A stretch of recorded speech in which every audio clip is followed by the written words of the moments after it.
Hello, this is Robert Faust, and my video today in my presentation on the agroecology of hemp and cannabis, a humus-dependent plant.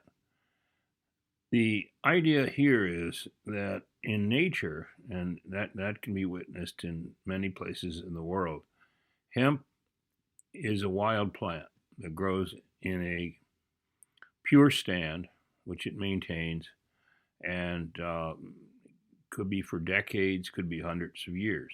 It becomes a wild plant. It's also referred as ditchweed. You can find it in ditches, roadsides in the Midwest, other areas where hemp production used to flourish. It's a survivor.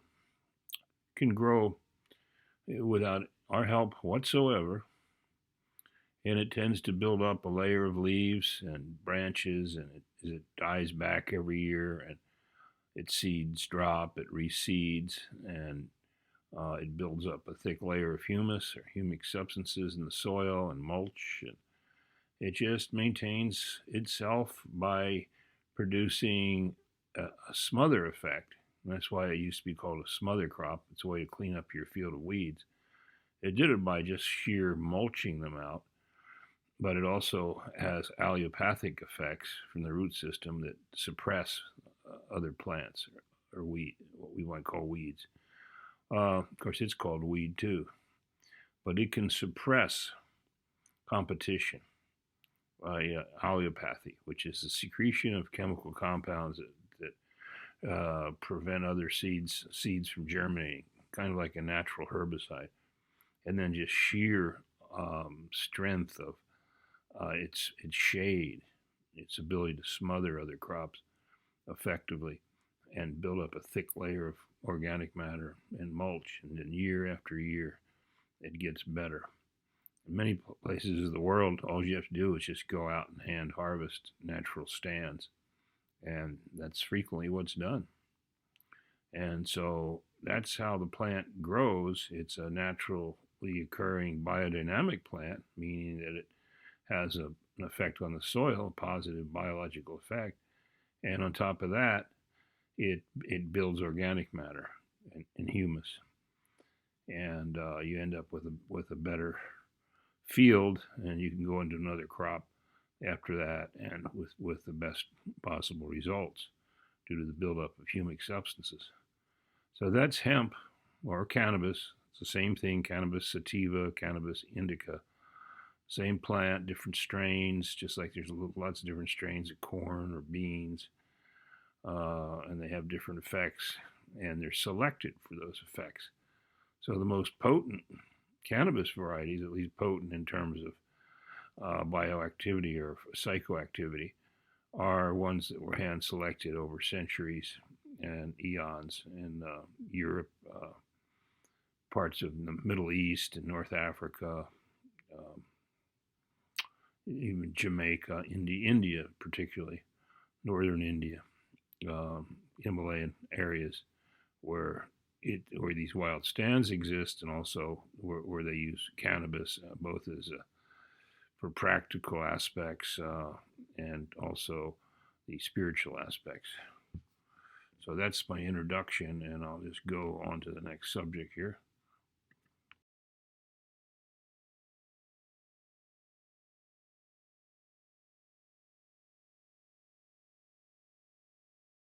Hemp and cannabis have been grown literally for eons of history. We don't really know how far back it actually goes. It's out there. It's in native stands. It probably existed prior to modern man, for almost for sure.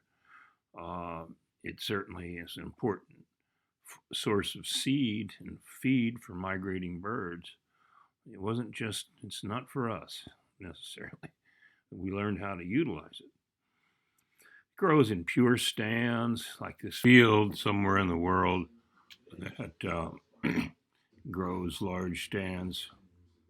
Could be in a lot of places in Asia or even South America. Centuries in the same locations. And over the years, people would end up learning how to utilize it, and then they'd select seed from the most potent plants, and then they might plant those, uh, in a plantation. But for most of history, it was just harvested wild. Still is many areas. I know for sure in Bhutan, which is a small kingdom, Buddhist kingdom in the Himalayan mountains. There's a variety called Thimphu, and that's actually the capital of Bhutan. And that's variety is wild in these mountain valleys, and it's harvested and fed to pigs. So it has quite a few uses. That's the only example I have of feeding livestock, but apparently they're very content and they gain a lot of weight. So kind of makes sense. But the bottom line is it can take care of itself. And if we allow it to a natural production idea, understanding natural production, and the fact that it gains strength by sexual reproduction, that is, it's a male and female plants are present, and you get cross breeding. Anytime you just keep cloning and cloning, narrowing down the gene pool, it breeds weakness into a plant.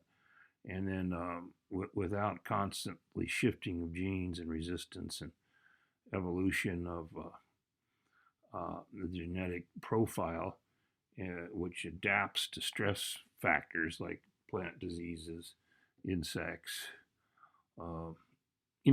local environmental conditions. So over the year, it sorts itself out. But it can only do that with sexual reproduction, where you have males and females, and there's pollen, and there's new genetic information introduced, and of course, plants that were who became susceptible to fungus, plant diseases, insects, etc., aren't going to survive. The ones that did resist do survive. So you tend to build up a population of hardy resistant plants. Whereas cloning tends to, it may perpetuate the traits you're looking for, but it just totally ignores many other crucial factors, like resistance to plant diseases, for instance, insects. And keep in mind that insects and plant diseases adapt themselves to their hosts.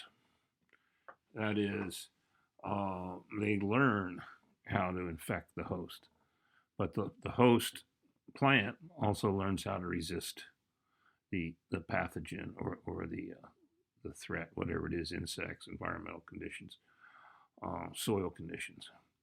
So over many centuries and years, you get a population like these wild plants that really don't have any problems, thanks to natural selection and evolution, you might say adaptation. And so we tend to go the other way. So cloning isn't necessarily a good thing, but saving seeds of your best plants is a good thing. And that's how it mostly was done. This idea of cloning is very recent, and nearly everything that we utilize nowadays is cloned, like trees grafted to known varieties, in just about all cases. Rootstock grafting. You might use a resistant rootstock, for instance, to resist root rot, but then the signwood is grafted. So it really narrows the gene pool a lot. And then you run into plant diseases that are disastrous. And I think it's kind of the history of agriculture in this country that we rely on clones and then have problems. And those problems are solved with crop rescue techniques using chemicals. See? Whereas the plant itself, over time, has the ability to adapt and resist. And if that wasn't the case, there wouldn't be any plants left on Earth, or animals. So that's the story. I think throughout history until recently, most cannabis and hemp was grown from seed.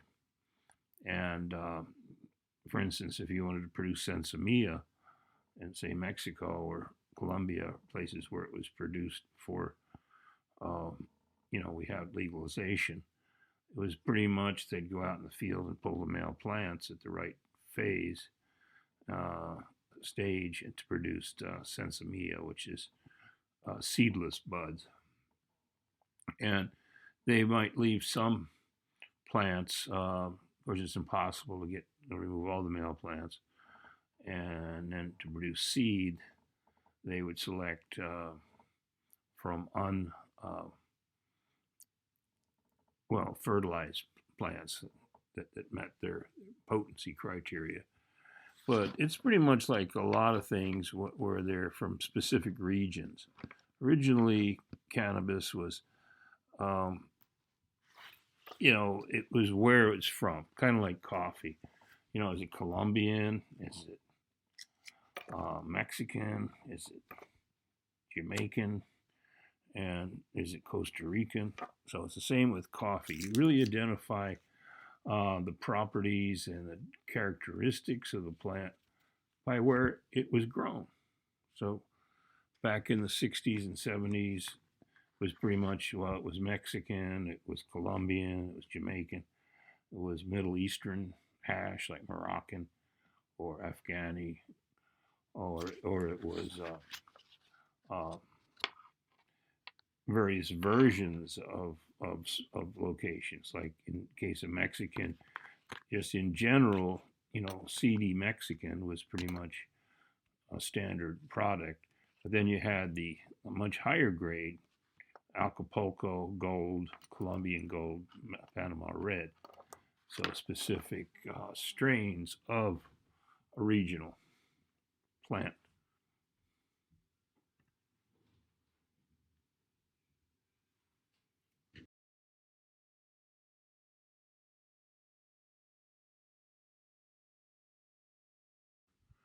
Hemp has been grown for centuries. It's considered that the Chinese were the first people that grew hemp.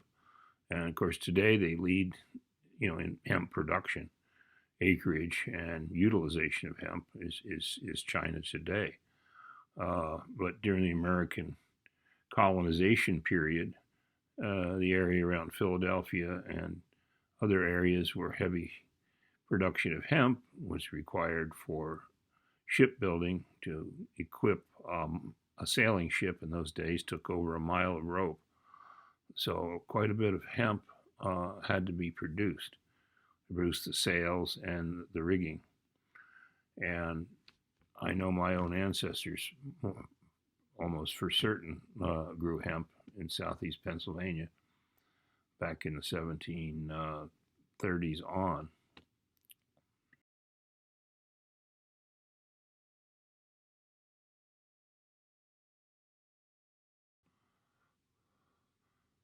The hemp or cannabis plant, since very ancient times, has been revered, utilized for its many uses, which we discussed, the fiber issue and also the spiritual issues. Matter of fact, if we go back to ancient Egypt, where the hemp or cannabis was also used as medicinally in specific described ways.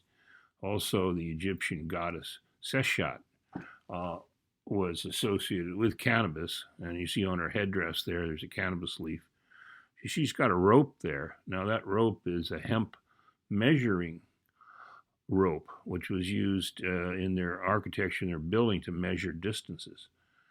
And you see she's also got something that looks like a sickle, like a staff with a sickle at the end, which is something they used to harvest the hemp. So hemp was sacred, and it was considered a feminine energy. That's why we talk about female energy versus the male energy. And there are goddesses associated with hemp, not gods. So we talk about female plants. Well, it's one of the few plants that, of course, has male and female differentiation, and I'm sure that was a part of this. The female parts were the nurturing, and the medicinal, and the male parts were the strength.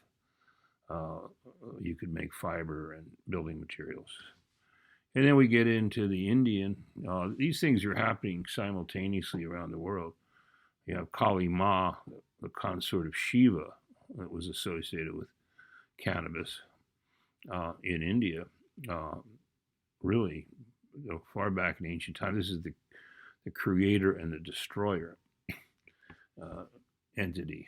And then we have the Ma Gu, which literally means the hemp goddess, or the mistress of hemp.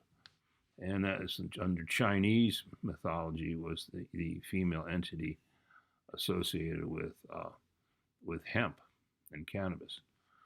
Kind of an interesting, and there's others. There's more.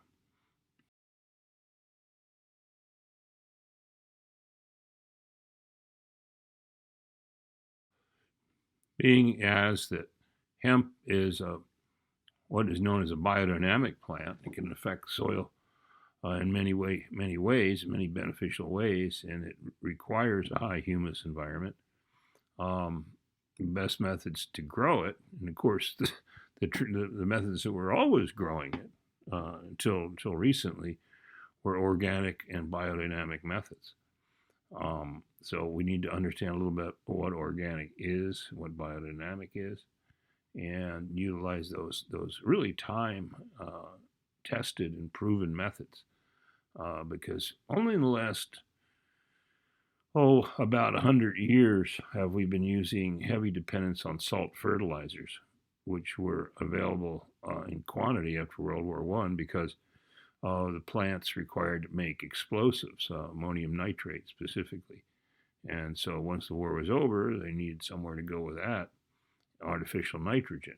And so basically the whole industry of salt or commercial fertilizers was born at that time. But hemp is really a humus-loving plant. It's organic. It's a nurturer. It doesn't need explosive nitrates applied.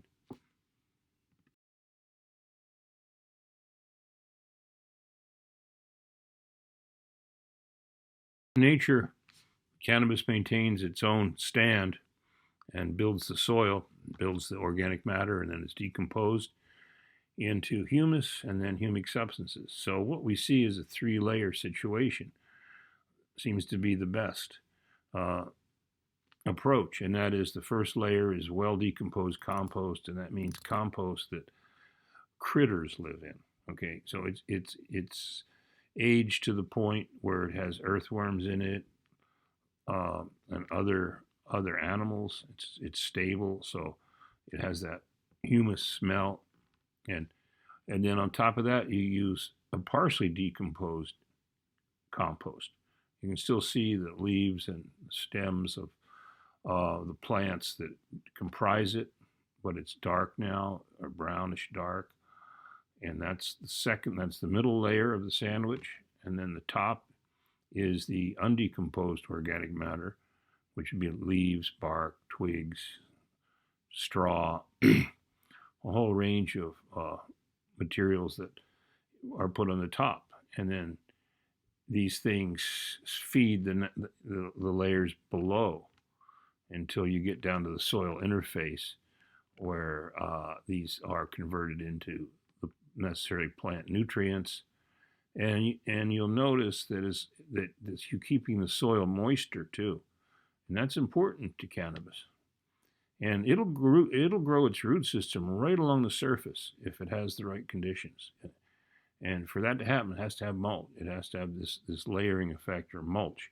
It'll spread roots that with little tufts that feed nutrients almost from the surface, as long as the moisture is there, as long as it's constant moisture.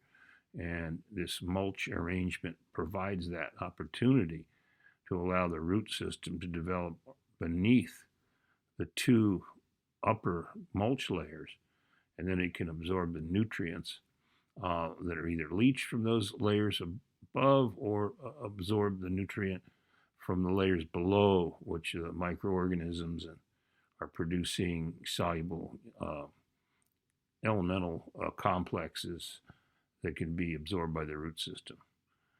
And so that particular layering approach is good for a lot of crops, a lot of vegetables, but particularly for cannabis, which is a biodynamic crop that developed and likes that kind of situation. That's how it grows in nature.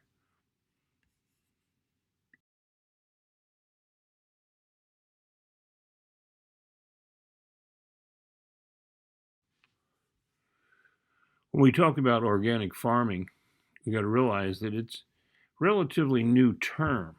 Uh, this all started back in Switzerland with Rudolf Steiner and the concept of biodynamic farming.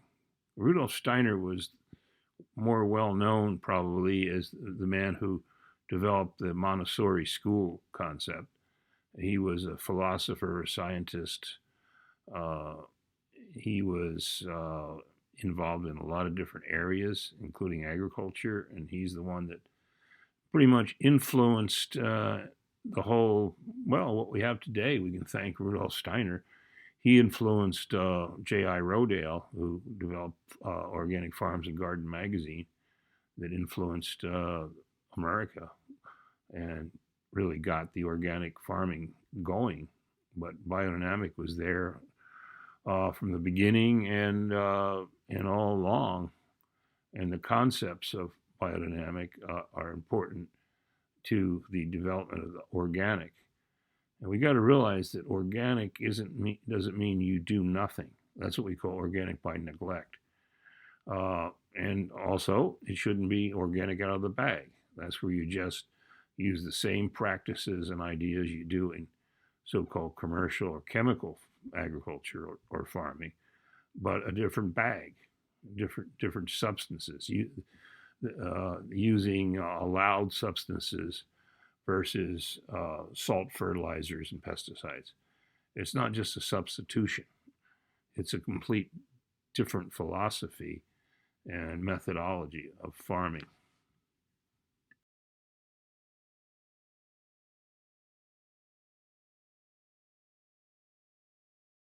I would say that compost is the key to fertilization, and we're seeing, as I said earlier, a move towards organic cannabis, because growing cannabis with just salt fertilizers, a chemical method, is a problem because it's incomplete nutrition.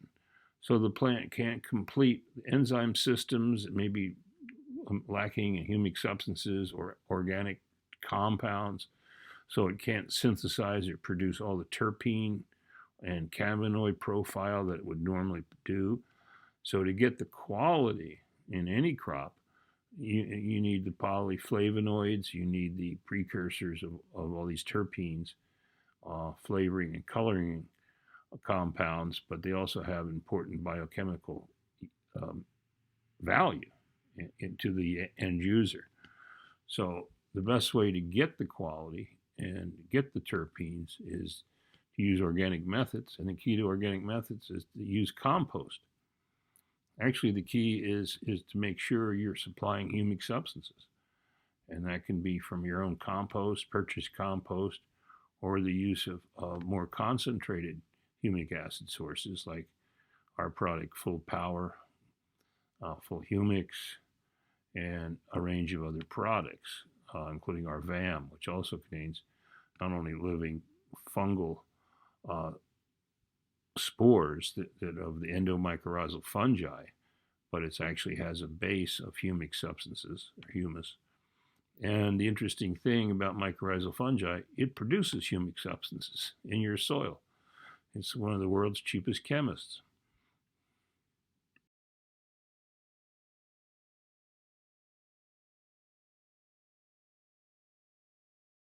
So just where do you get humic substances? Well, originally people would have livestock and they'd take the manure and the bedding, which was usually straw, other crop residues, and they'd get a pitchfork, pile that up by hand, keep it moist, turn it, when it reaches a temperature of around 150, 160 degrees internally, you'd have to mix it up because it'll use up the oxygen and go anaerobic. Now, once you have anaerobic compost, that's compost that rotted without air. It's stinky. It's like smells like a septic tank. When plant roots hit that, they just stop growing. So just piling organic matter and letting it sit isn't going to work. It has to be aerated on a continual basis. It'll go through a heat period where it gets hot and steam is produced. It'll use up the oxygen pretty rapidly. So that might happen within a week or 10 days of the initial stacking of the compost. Then it has to be turned, remixed right to the bottom of the pile with a pitchfork or heavy equipment if you happen to have it. And then the mixing process continues, the aeration process continues until the heating part is over and the temperatures start to be reduced. Air must be present in the organic matter or the compost materials at all times to make a quality compost. And a product will start to dry out too, so water has to be added back to it. Composting is a science, and there's even a publication called Compost Science. It's a science especially prevalent in the mushroom industry, in the agaricus mushrooms or the button mushrooms you see in the supermarket. The people that do that are they either produce their own compost, but mostly nowadays they buy the compost for mushroom production from specialized composting companies because it's such a science. It takes heavy equipment, mixing equipment. It's not done by hand. It's done with pretty elaborate mixing equipment. And generally speaking, to be used for plant growth, you either got to grow mushrooms on it, and then what we call spent mushroom compost can be stacked and aerated. It becomes quite labor intensive. Now you can make compost if you have the ingredients, and then it has to go through its heat and aeration cycles, and then the curing cycle, and that's where it eventually it's dark and black. You can't recognize any of the plant materials in it anymore. It's maybe got earthworms crawling around in it or little insects and things like that. It smells sweet, humus smell, doesn't have a sour or rotten smell. And this may take a year or so, 6 months to a year curing cycle. Of course, you realize that, you have 5 or 6 months of cold weather, so not much is going to happen. So once the product goes through its composting and then curing, that's when the humic substances start to form, especially the fulvic acid. It takes time. You're reaching that final decomposition because the humic substances are the end point of decomposition of organic matter. So even the best compost only has maybe less than 1% humic acid in it, way less. And fulvic acid may or may not, depending how long it's been cured in the pile. So while compost is definitely an effective way of going, you would need to have the raw materials either on site because you raise livestock, or haul it in and then either use heavy equipment or hand labor to do the mixing, aeration steps, and then you probably would need a shredder or something to put it into a usable form. So there's quite a bit to it. There's not enough time here to go into the details of composting, but again, just like everything else, because something's called compost doesn't mean it's really compost in the true sense. And then if we could get into compost starters, the best compost starters are been worked out. You get some natural soil from a forest, from a virgin forest or an old growth forest, and then you have the next step is you get some soil from a good field, from the original crop field, and then you mix that with some cow manure or horse or not horse but sheep or goat manure, and then you add some molasses, and then you blend that with water and spray that over the organic matter, and then you go through this composting steps. But believe me, it's complicated, and it would be a whole presentation just to get into the composting side of this. So the point of the matter is, in ancient times, they were using compost. Well, not just ancient times. I mean, I did. Many organic farmers do. But the hemp plant itself produces its own humic substances, compost by nature, by dropping leaves, by dying back. It's like Shiva, the creator and the destroyer. It's building up its own soil, its own humus.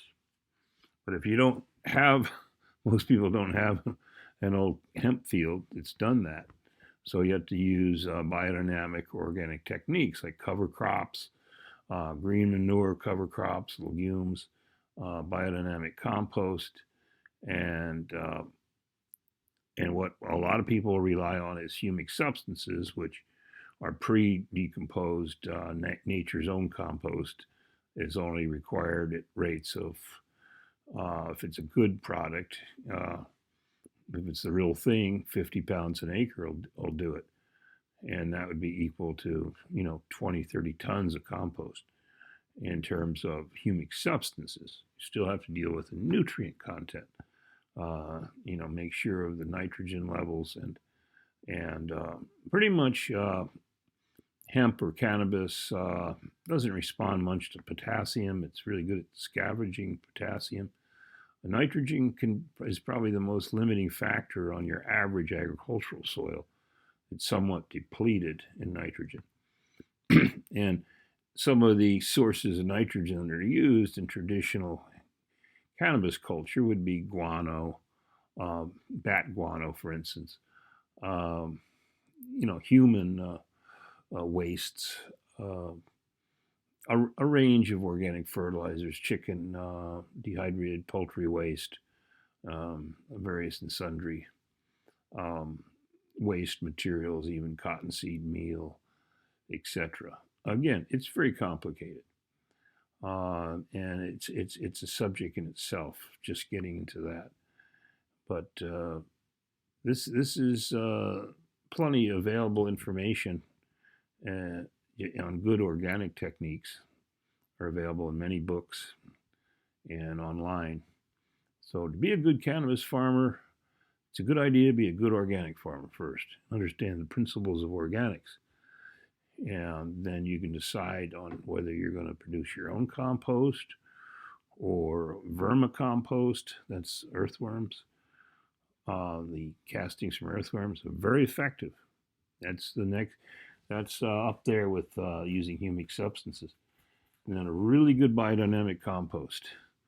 It used to be produced by producers in Pennsylvania and sold far away as Hawaii for cannabis growers. So that is the issue today, is to find the right materials. And if you don't have completely well composted or well aged or cured compost, you can apply it to the soil in the fall and let it decompose and cure over the winter, and then planting in May or June.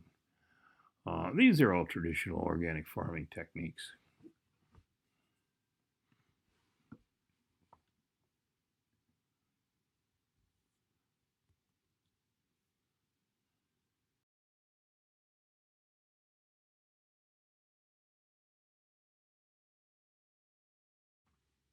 Cannabis plants need a high humus environment. They need specific species of carbon to function fully and produce quality. This plant here produced 4 pounds of bud, and it's grown in a container. You can't see it, but it's down there.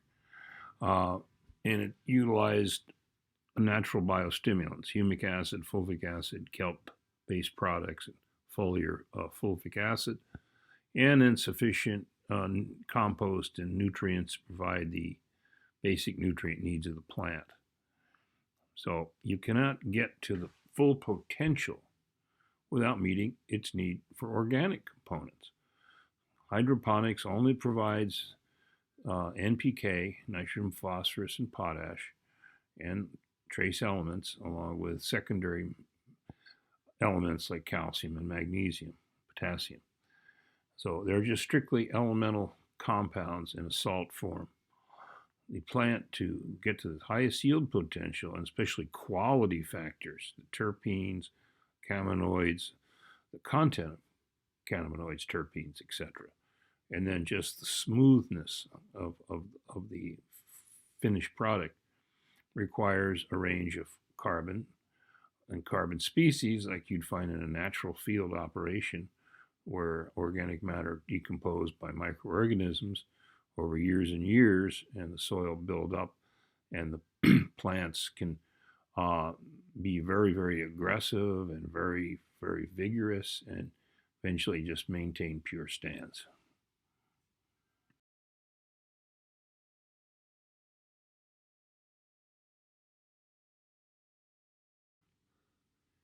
Hemp has a high yield potential that's rarely seen or really taken advantage of, because it requires specific nutritional elements. It's often been said, oh, it doesn't require much, it doesn't really need much fertilizer or anything else. Well, it does. It has specific nutritional requirements that if they're not met, you can't get the potential. But yet it's such a survivor, and even under suboptimum conditions, it'll still produce and seed, even if the plant's only a foot or two tall, or it can go to 15, 20 feet, depending on the strain, and produce massive amounts. So it's one of those kind of plants that's so adaptable. It's gonna produce seed. It's gonna produce its products one way or the other. If it's under drought conditions, poor soil, it'll be a poor small plant, but it'll still produce. But what we're looking for is the maximum economic yield and quality, and so we cannot ignore its need for fertility elements, like all plants essentially. So we can't just be organic by neglect, or necessarily organic out of the bag either. To get the optimum genetic potential, which is shown here in the picture, like a lot of crops, it has a very high genetic potential that's not being realized. And only by understanding its natural agroecology and its nutrient requirements can you ever reach those the genetic platform or plateau that can be realized with this plant.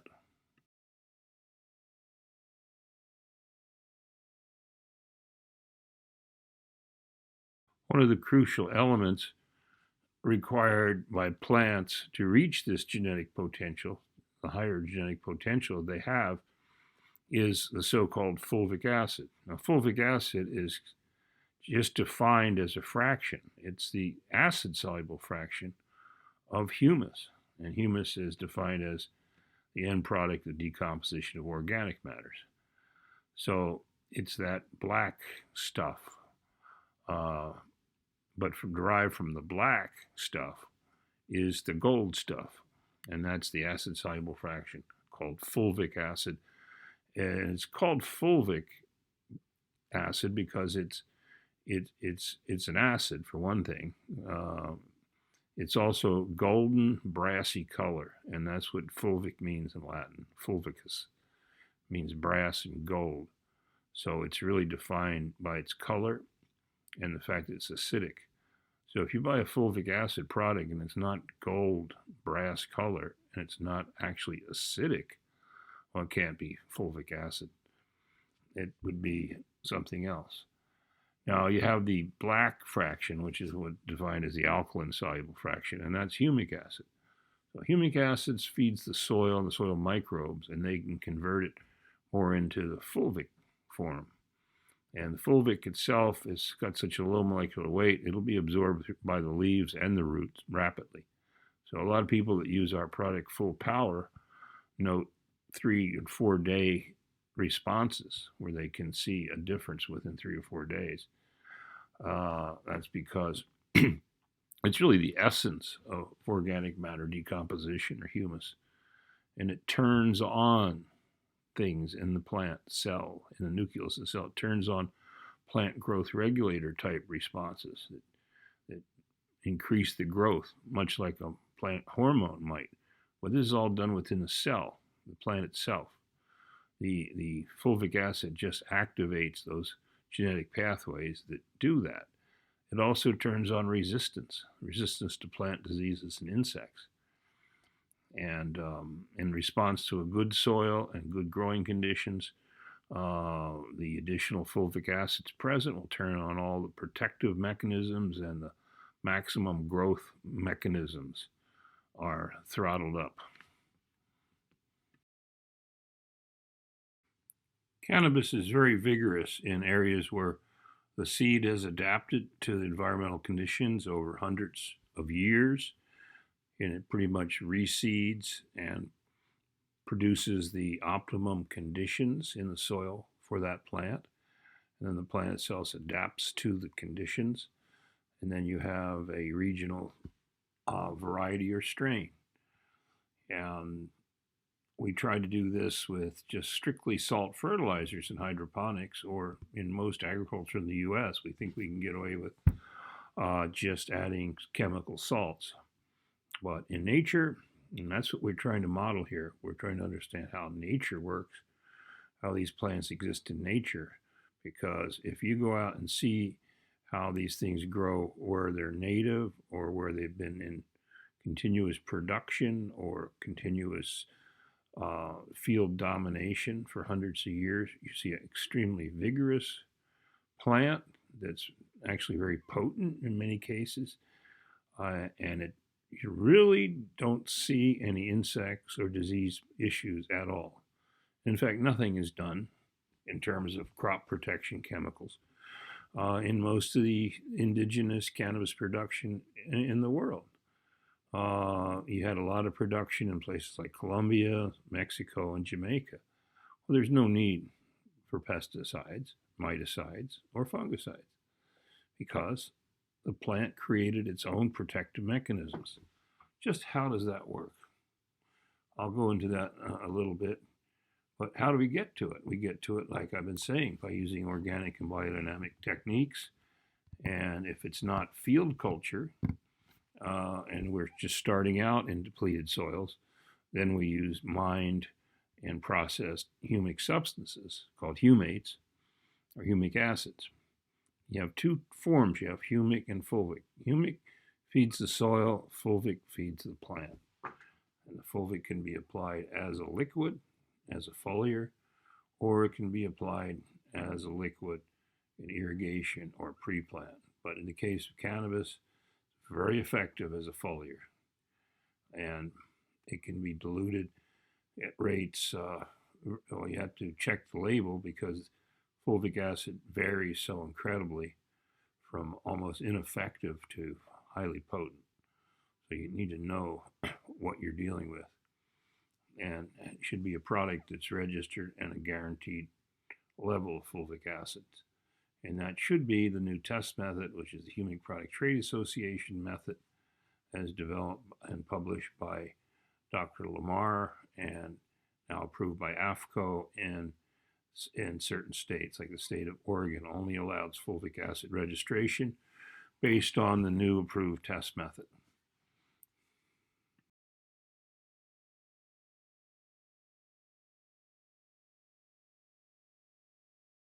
Plants and animals can defend themselves if they're given the right nutrition. One of the biggest problems in cannabis production is mites. It's a problem in a lot of crop production, and it's getting more and more of a problem all the time. Well, we've seen research that shows that kelp and humic substances provides resistance. In other words, it provides the organic compounds and substances, for instance, lignin, polyphenols, that tend to switch on the resistance genes that resist pathogens, insects, mites.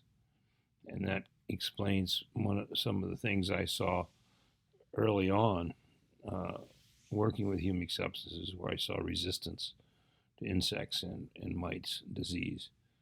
So we know there's plenty of published data on the effect of kelp reducing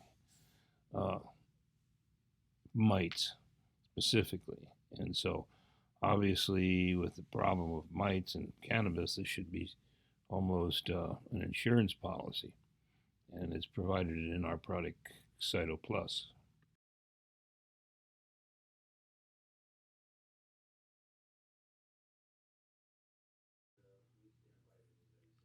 Fulvic acid is the key to stimulation of plant growth, whether you get it through compost, vermicompost, or mined and processed humic substances. And it has it's the low molecular weight. It's the part of one of the humic acids with an S that will be absorbed because it has low molecular weight.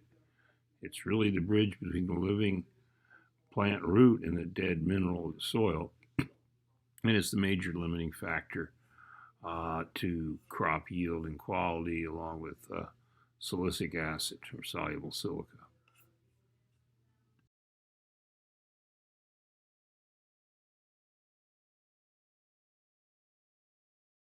How can you ever be an organic farmer or grow a humic or humus dependent crop when you are in a hydroponic or aeroponic situation?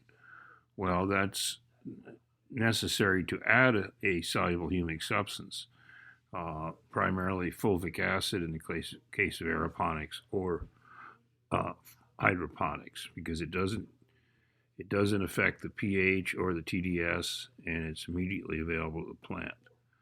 And it can make the difference in hydroponics in terms of having complete nutrition and getting all the quality factors. And of course, this is what a lot of growers are doing that are growing on artificial media or hydroponics.